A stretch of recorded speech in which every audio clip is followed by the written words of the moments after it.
My story actually began before I was born.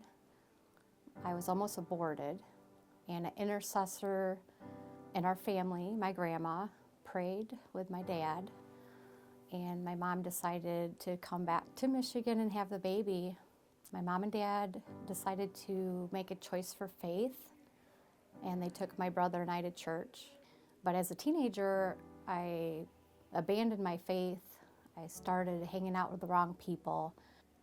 I brought my boyfriend to my mom and dad, and he introduced himself as Satan. I don't know if he knew they were Christians and he was just trying to torment them, but my mom stood at the end of the driveway and prayed for us as we left. I was driving 85 miles an hour around a corner. We missed the corner. The tires caught the gravel and we went somersaulting end for end and rolled 3 times. That boyfriend of mine got ejected out the back window as we were rolling. And when the car landed, there was a Bible sitting in the seat where he used to be sitting.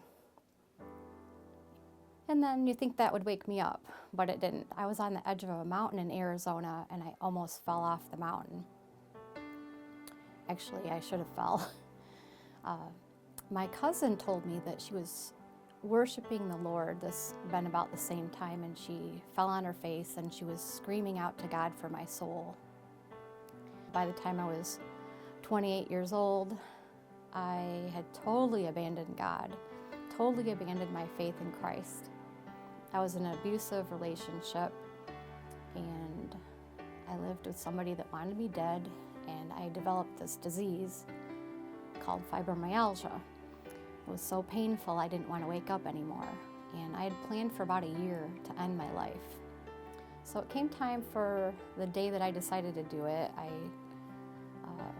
My husband had left, and I couldn't see any reason to stick around, and the pain was a lot louder than my memories of faith. So I decided to leave a letter behind for my parents, and as I'm writing this letter, I decided that it's kind of mean to leave it for my folks. Why don't I just write it to God? And I started to weep as I was writing, and it was my last cry for help.